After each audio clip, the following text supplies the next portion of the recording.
Hello guys, ഞങ്ങളിന്ന് ചെറിയൊരു trip പോകാൻ പ്ലാൻ ചെയ്തിരിക്കുകയാണ്. ട്രിപ്പ് എന്നൊന്നും പറയാൻ പറ്റത്തില്ല, ചേച്ചിക്ക് ഒരു എക്സാം ഉണ്ട്. ആ എക്സാം അറ്റൻഡ് ചെയ്യാനായിട്ടാണ് പോകുന്നത്.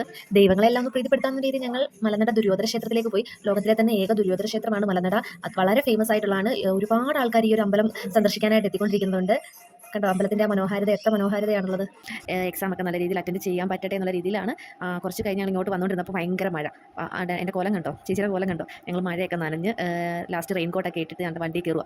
വണ്ടി കയറി യാത്ര ഇങ്ങനെ തുടങ്ങിക്കൊണ്ടിരുന്ന കൂടുതൽ മഴ ശക്തമായിട്ട് പെയ്യാൻ തുടങ്ങുന്നുണ്ട്. ഞങ്ങൾ എവിടെയൊക്കെ പോകുന്നതെന്ന് അറിയാമോ? ഞങ്ങൾ കൊല്ലത്തേക്കാണ് പോകുന്നത്. അങ്ങനെ കൊല്ലം എത്തിയ ശേഷം ഞങ്ങൾക്കൊരു 12:30 ആയപ്പോഴത്തേക്കും വിശപ്പായി. അങ്ങനെ ഫുഡ് കഴിക്കാൻ വേണ്ടി അവിടെ ഉള്ളൊരു നല്ലൊരു ഹോട്ടലിൽ കയറി. ഞാൻ ഓർഡർ ചെയ്തത് ബിരിയാണിയും, ചേച്ചി ഓർഡർ ചെയ്തത് നെയ്ച്ചോറും ബീഫുമാണ്. ഞങ്ങൾ ഫുഡ് ഇങ്ങനെ വെയിറ്റ് ചെയ്തിരിക്കുകയാണ്. ആ സമയത്താണ് ഫുഡ് വന്നു. ഫുഡൊക്കെ കഴിച്ച ശേഷം ഞങ്ങൾ കൊല്ലത്തേക്ക് തിരിച്ചു. കൊല്ലം ബീച്ചിലെത്തി. അവിടെ ഒരു കടയുണ്ട്, പെന്നീസ് അങ്ങനെ കണ്ടാണ് തോന്നുന്നു പേര്. അവിടുന്ന് ഞങ്ങൾ 2 ഐസ്ക്രീം വാങ്ങിച്ചു. അടിപൊളി ടേസ്റ്റ്. അതും കഴിച്ച് ഇങ്ങനെ ഞങ്ങളിങ്ങനെ ബീച്ചിലെ കാഴ്ചകളൊക്കെ കണ്ടിങ്ങനെ ഇരിക്കുകയാണ്. അതിൻ്റെ ഇടയിൽ കുറേ കോഷ്ടികളൊക്കെ നിങ്ങൾക്ക് കാണാം.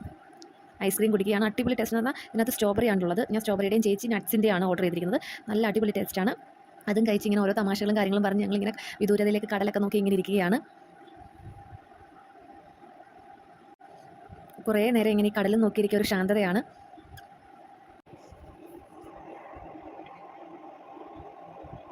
ചേച്ചി അതിനിടയിൽ എൻ്റെ ഫോട്ടോയൊക്കെ ഇങ്ങനെ എടുക്കുന്നുണ്ടായിരുന്നു. നല്ല കരിഞ്ഞ വെയിലുണ്ടായിരുന്നു. മഴ പെയ്യുകയും ചെയ്യുന്നു, അതുപോലെ തന്നെ വെയിലുമുണ്ട്. കാലാവസ്ഥ ഇങ്ങനെ മാറി മാറി നിൽക്കുകയാണ്. ഇപ്പം നല്ല ചൂട്. ഈ ചൂട് കാരണം ഞങ്ങൾക്ക് ഇവിടെ ഇരിക്കാൻ പോലും, കടലിനെ ഒന്ന് നോക്കാൻ പോലും ഏതാണ്ട് ഇപ്പോൾ ചേച്ചിയുടെ കണ്ണ് പോലും കാണുന്നില്ല. കണ്ണിറുക്കിയാണ് ചേച്ചി ഇരിക്കുന്നത്. ഞാനതിന് ചേച്ചിയെ ഓരോന്ന് പറഞ്ഞ് കൗണ്ടർ അടിക്കുകയായിരുന്നു. വെയിൽ സഹിക്കാൻ വയ്യാതെ ഞങ്ങൾ കൊണ്ട് അവിടെ കുറച്ച് അപ്പുറത്തോട്ട് മാറി ഇങ്ങനെ ബദാമിൻ്റെ ഒരു മരം നിൽപ്പുണ്ട്. അതിങ്ങനെ അതിൻ്റെ ചോട്ടിൽ ഇങ്ങനെ വന്നിരുന്നപ്പോൾ അതിലിങ്ങനെ ബദാങ്ക നിൽക്കുന്നത് കണ്ടിട്ട് ഞാനത് പറിക്കാനായിട്ട് നോക്കിയപ്പോൾ പഴുത്തൊരു ബദാങ്ക അതിൽ നിന്നത് ഞാനിങ്ങനെ പറിച്ചെടുത്ത് അത് കഴിച്ചതും വളരെ ഫ്ലോപ്പായിപ്പോയി. നല്ല രീതിയിൽ കശർക്കുന്നുണ്ടായിരുന്നു. കശർക്കുക മീൻസ് ഒരു കയ്പ്പ് പോലെ. ഞാൻ പിന്നെ അതെല്ലാം തുപ്പിക്കളഞ്ഞ് പിന്നെ കടലിലേക്ക് ഇറങ്ങി കടലിലെ കാഴ്ചകളൊക്കെ കണ്ട് മഴ നല്ല രീതിയിൽ പെയ്യുന്നുണ്ടായിരുന്നു. ഇത്രയും നേരം വെയിൽ കാരണം വെളിയിലിരിക്കുകയായിരുന്നു. വെയിലൊന്ന് താന്ന് ഞങ്ങൾ കടലിലോട്ട് ഇറങ്ങാമെന്ന് വിചാരിച്ചപ്പോൾ കൊണ്ട് മഴയെല്ലാം കൂടി പെയ്യുന്നു. ഞങ്ങൾ പിന്നെ അവിടെ നിന്ന് ഓടി എങ്ങനെയും നനയാതിരിക്കാൻ വേണ്ടി അങ്ങ് ചെന്നാണ്ട് അത്യാവശ്യം നല്ല രീതിയിൽ തന്നെ നനഞ്ഞിട്ടുണ്ട്. നനഞ്ഞ കോഴികളെ പോലെയായി ഞങ്ങളുടെ ഒരു മട്ട്. ചേച്ചി ഓരോ കൗണ്ടറൊക്കെ ഇങ്ങനെ അടിക്കുകയാണ് അതിൻ്റെ ഇടയിൽ കൂടെ. ഞങ്ങൾ പിന്നീടെങ്കിൽ പതിയെ അങ്ങ് തിരിക്കാം എന്നുള്ള രീതിയിൽ അവിടെ നിന്ന് ഞങ്ങളിങ്ങനെ നടക്കുകയാണ്.